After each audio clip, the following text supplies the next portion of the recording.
ఒకరోజు బ్రహ్మదేవుడు యజ్ఞం చేయాలి అని అనుకున్నాడు. యజ్ఞం చేయాలి అని అనుకున్నప్పుడు ఏమవుతుంది, భార్యతో కదా కలిసి చేయాలి, సరస్వతీదేవితో. అయితే సరస్వతీదేవి కొన్ని కారణాల వల్ల ఆలస్యమైంది రావటానికి.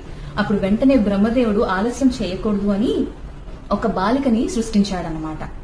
అయితే ఆమెకు 5 తలలున్నాయి. ఎందుకు అంటే ఈ 5 తలలు కూడా పంచభూతాలని సూచిస్తాయి. పంచభూతాల నుంచి ఆమెను సృష్టించాడు. అలాగే అందులో అన్ని రకాల సమస్తమైన కళలు ఆమెలో ఉన్నాయంట.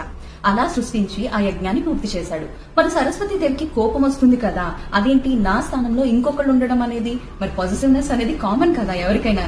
సో అట్లా అనేప్పటికీ బ్రహ్మదేవుడి మీద కోప్పడింది సరస్వతీదేవి. ఈమె ఉంటే నేను మీ దగ్గరికి రాను అని. అప్పుడు బ్రహ్మదేవుడు చెప్పాడు, యజ్ఞం వరకే గాయత్రీదేవి ఉండింది, తర్వాత నువ్వే నా భార్య అవుతావు అని చెప్తాడనమాట. మరి గాయత్రీదేవిని నొచ్చుకోదా, అదేంటి నన్ను మీ పక్కన భార్యకి ఉంచుకున్నారు కానీ ఇప్పుడు వచ్చేసి నేను కాదు అంటున్నారు అని. గాయత్రీదేవి కూడా నొచ్చుకోకూడదని బ్రహ్మదేవుడు ఏం చేశాడంటే ఆమెకు ఒక వరం ఇచ్చాడు. వినాయకుడిని ప్రార్థించిన తర్వాత మనం పూజా విధానంలోకి వెళ్లే ముందు చదివే మొదటి మంత్రం గాయత్రి మంత్రమే. ఆ గాయత్రి మంత్రం తర్వాతే మనం ఏ పూజ అయినా చేయాలి. పెళ్లిళ్లలో కానీ, గృహప్రవేశాల్లో కానీ, లేక మనం ఇంట్లో చేసుకునే ఏ పూజలో అయినా కూడా గాయత్రి మంత్రాన్ని మనం కంపల్సరీగా జపిస్తాము అని ఆమెకి కొండ మీద స్వయంభూగా వెలిసేలాగా ఒక గుడి కూడా, ఆమెకు ఒక స్థానాన్ని ఏర్పాటు చేశాడు బ్రహ్మదేవుడు అన్నమాట. ఇప్పటికీ మీరు పుష్కర్ వెళ్తే ఆ గుడిని చూడొచ్చు.